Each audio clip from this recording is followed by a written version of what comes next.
Well, good morning, Columbia Center for Spiritual Living, and all of you who might be listening from far and wide. I welcome you to this new day. As Julia said, we're beginning to explore this new theme, creativity and abundance. Now, the Centers for Spiritual Living theme is creativity. However, if you can't have one without the other, at least not in spiritual truth, anyways.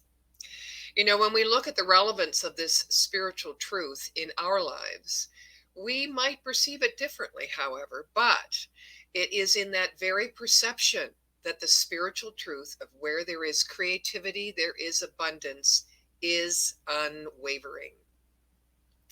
The limitlessness of infinite creative intelligence is ongoing in its full state of self-givingness, no matter our subjective perceptions, observations, desires, or even outcomes. It is here, as Howard Thurman says, keep fresh before me the moments of my high resolve, that we break new ground.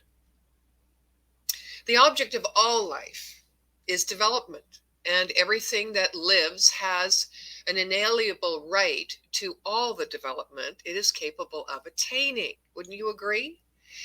Dr. Wallace Wattles, a 19th century author, in his book, The Science of Getting Rich, states this. He says there are three motives for which we live. We live for the body, we live for the mind, and we live for the soul. No one of these is better or holier than the other.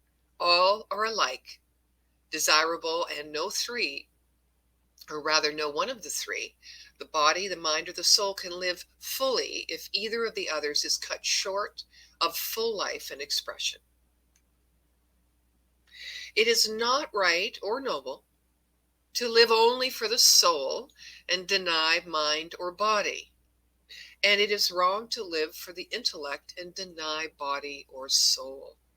Each of us naturally wants to become all that we are capable of becoming. And this desire to realize innate possibilities is inherent in human nature. We cannot help wanting to be all that we can be. So to be really rich does not mean to be satisfied or content with a little, does it? No. Success in life is becoming what you want to be. We have a right to be rich and to live richly. And when we work with the universal creative process consciously and intelligently, we demonstrate exactly that. When we understand the truth about universal substance, which is infinite in its existence and potential for expression, we are free to exercise a generosity not yet known to us. And it is from this state of being that we are centered in our wholeness and can overcome world conditions. It is in the practice of generosity, both an art and a science, in which we learn to master the law of giving and receiving, affirming and attracting a prosperous life. One of my favorite authors on the topic of abundance and prosperity is Eric Butterworth. He was a 20th century unity minister and author. And he wrote in his brilliant text, Spiritual Economics, this most appropriate metaphor. He says, when you walk on a beach and pick up a pebble and hold it close to your eye, you see the varied colors. The rock looms so large, it obstructs your view of everything else. And this is what happens when we constantly reinforce that there isn't enough, that we are not enough, and that we have not within us the capacity nor the power for change. But if we take that pebble and hold it at proper viewing distance, it can be examined and properly dealt with. Drop it at our feet, and it can become part of a path made from stepping stones. I love that metaphor. All things work together for good is a principle. the effect of which is that any experience of life can become the best thing that ever happened to us. I know that every one of us relates to this, for we have all said too many times to count, I was certainly upset about that challenge, but now I see it in retrospect. It was the best possible thing that could have happened. Why do we wait for retrospect? The power in each thought can only be activated in the moment of our awareness of the thought. So why not accept the possibility right when the challenge occurs? Easy for you to say, Nadine, I know. We're the only ones that can reverse adversity in our experience. And a most efficient beginning, I think I'd like to say, is by remembering who we truly are. So I want to share with you the story of creation by Dr. Ernest Holmes to do just that. Dr. Holmes says God, supreme intelligence, was conscious of itself and desired to manifest in form through its word, which was the law of its being. God could not speak a word which contradicts its own nature. It is its nature to create, but being all, it must create within itself. Since reality is born within our minds, we must create from within. The word of God spoken within itself set the law within itself in motion. The result is creation. The word is the mold. God made each person in its own image with its full nature, the desire to create and the ability to do so. God gave all people free will and dominion over their own state of mind and being. So you see, Spirit has a much bigger idea for you than you have been thinking about. As we enter into this bigger question of who and whose we truly are, we break the former ground of our understanding and enter into more of the quantum field of possibility, naturally drawing more into our experience. Now, breaking ground. I know we've all seen the images of that tiny little seedling breaking through concrete, right? It's such a beautiful, beautiful remembrance and picture of possibility. I know it seems often like it would be a tough nut to crack, so I want to share a couple of key elements as to how to break ground and become a cheerfully expectant co-creator of our abundance. So the first of which I'd like to explore is the law of giving and receiving. The definition by which begins, the universe operates through dynamic exchange. Giving and receiving are different aspects of the flow of energy in the universe. And in our willingness to give that which we seek, we keep the abundance of the universe circulating in our lives. Now, if we stop the flow of our energy moving forward, we actually interfere with nature's intelligence. We must give and receive in order to keep money or anything we want circulating in our lives. So here are some ways to activate this law. Say to yourself, wherever I go and whomever I encounter, I will bring them a gift. Now, the gift may be a compliment, it may be a flower or a prayer. And this begins the process of circulating joy, wealth, and affluence in our lives and in the lives of others. Another thing you can do is say, I gratefully receive all the gifts that life has to offer me, such as the gift of nature, sunlight, the sound of birds, singing, spring showers, workers breaking through concrete at 6 in the morning, or the first snow of winter, all of it. I will also be open to receiving from others, whether it be in the form of a material gift, money, how easy is that to receive? A compliment or a prayer. Make a commitment to keep wealth circulating in your life by giving and receiving life's most precious gifts.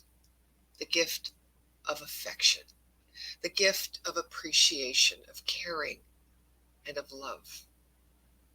Even the gift of your own vulnerability. And each time you meet someone, just silently know for them happiness, joy, and laughter. Currency, our word for money, derives from a Latin word meaning to run or flow. Now, money is a symbol of the life energy we give and the life energy we receive as a result of the service we provide to others. And like a river, money must keep flowing. Otherwise, it becomes or begins to clog and stagnate. Circulation keeps it alive and vital.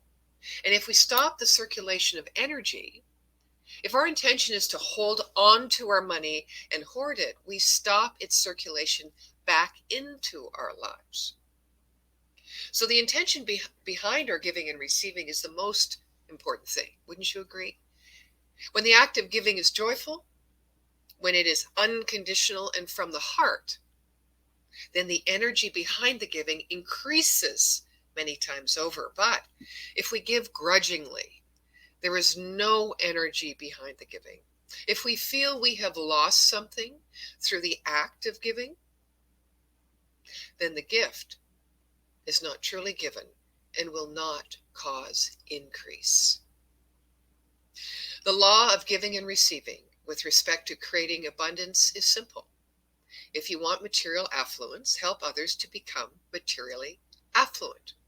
If you want to be blessed with all the good things in life, learn to silently bless everyone with all good things in life. The more you give, the more you receive. I want to stop here for a moment and say, as an extension of that idea, and the more we consciously make the space to practice receiving by blessing ourselves in divine light and love, we never feel depleted. It is in our willingness to give out that which we seek, really, that will keep the abundance of the universe circulating in our lives. And above all, to align with the law of giving and receiving, we must remember that even though abundance has material expression, what is really circulating is consciousness. Even the thought of giving, the thought of blessing, or a simple prayer has the power to affect others. We're bundles of thought in a thinking universe, and thought has power to transform. So take a breath, and I'm going to share with you the second key element I believe, in my experience, helps us to break new ground in this area of creativity and abundance, or creating abundance. It's the law of detachment.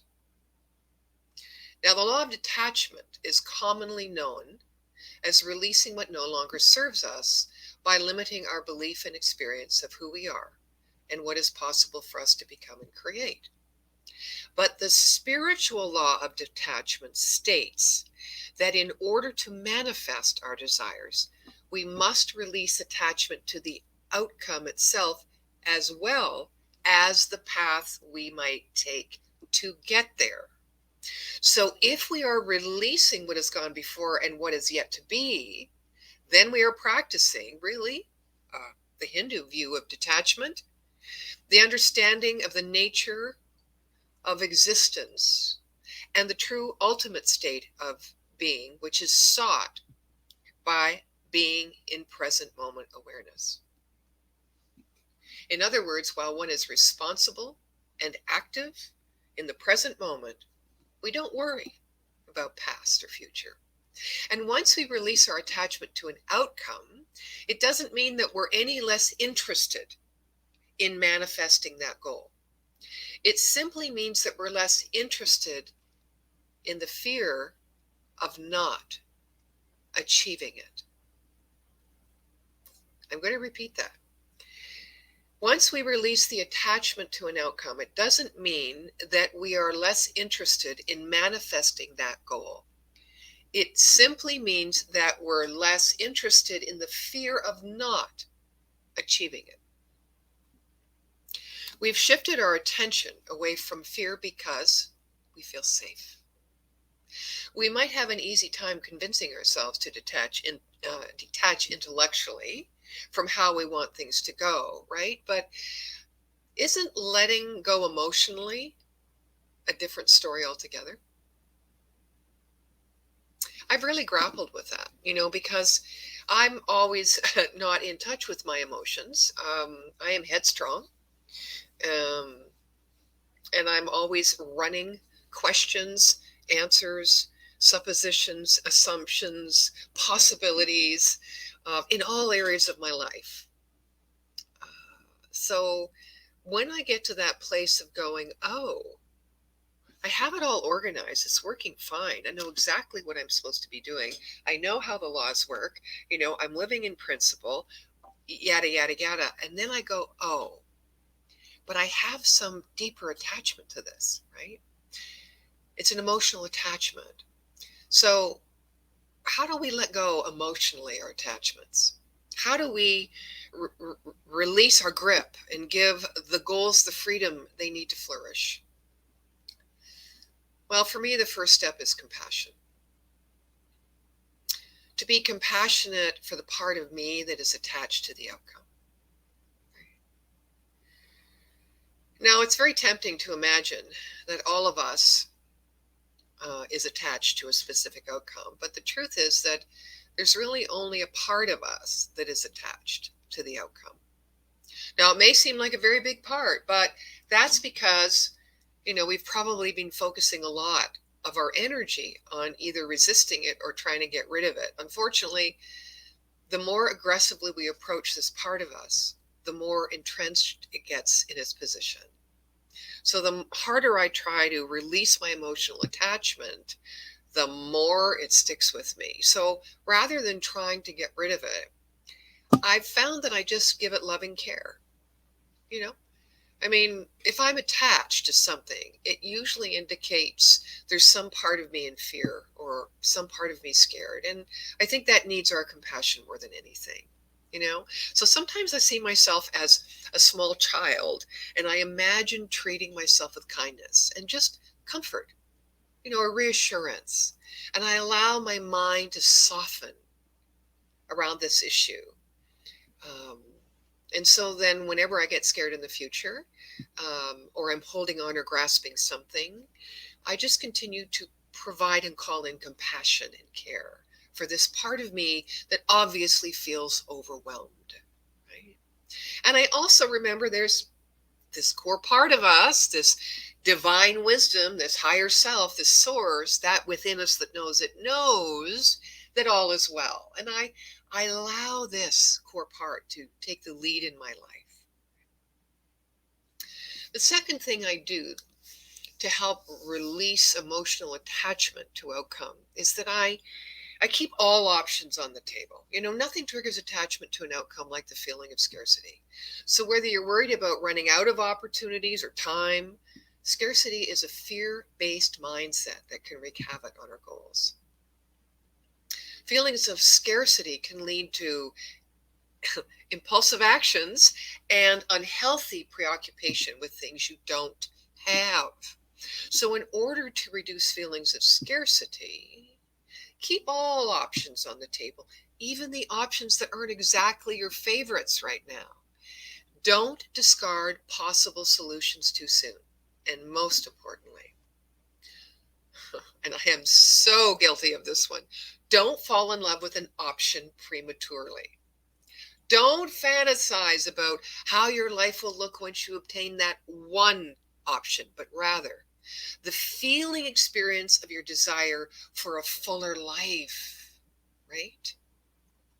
Be specific about the feeling desire and expression and experience rather than honing in on the one specific mental picture that will produce it. Be as neutral as you can. Stay open to unexpected opportunities and try not to idealize or force any particular solution. When we're attached to an outcome, we tend to fixate on or only one, only one possible solution. And what that does, it excludes any new information, ideas, and opportunities. And the last thing is ask for more. Ask for more. Now, while it may sound counterintuitive to ask for more when you're concerned about manifesting just one thing, it's surprisingly effective as a strategy. So here's an example. If you want to have one new job, picture having 3 good offers to choose from.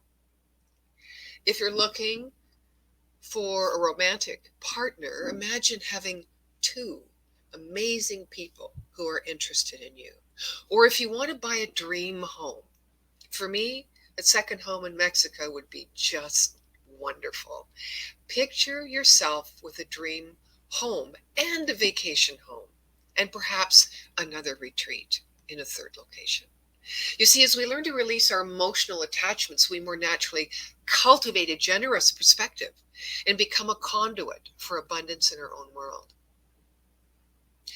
And this perspective asks us to know through our daily demonstration this: I am enough, therefore there is enough, and therefore you are enough, and what is enough.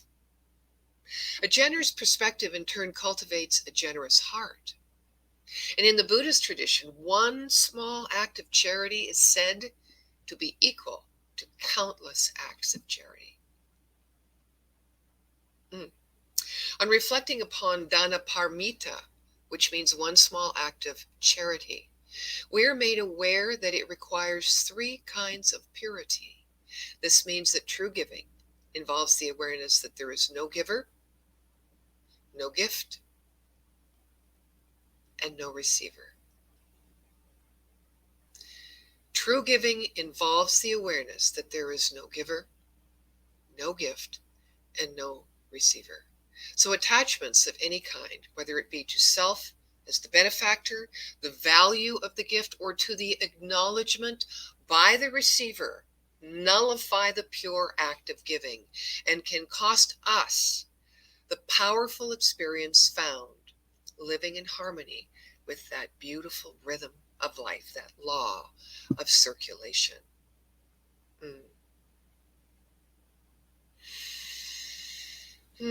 As this brings me to the final key element in breaking ground, into the experience of abundance and prosperity. It is living in harmony with the rhythm of life, the full-on, unlimited self-givingness of God in, through, and as its creation.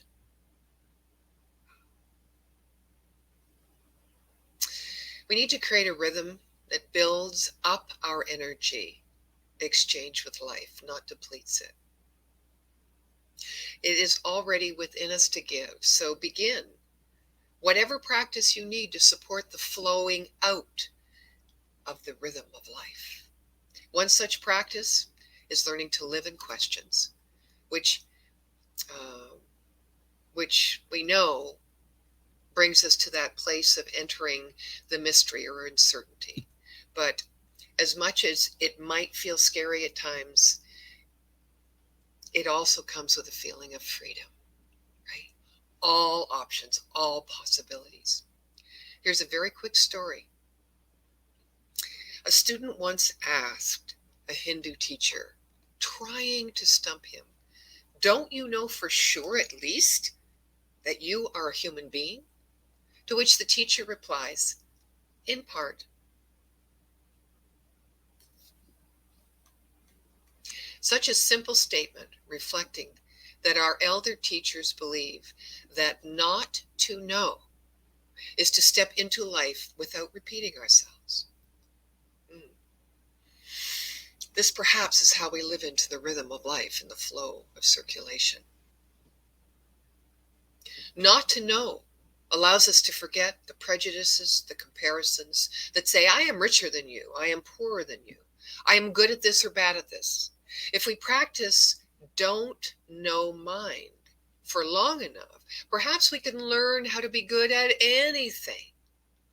Now, while emptiness is what is left when you take away the thoughts and beliefs that we have constructed around the emotions of attachment, no knowing is a way to move in the absence of such thoughts. It is the space between the notes where creativity and abundance meet in our relative experience of limitlessness.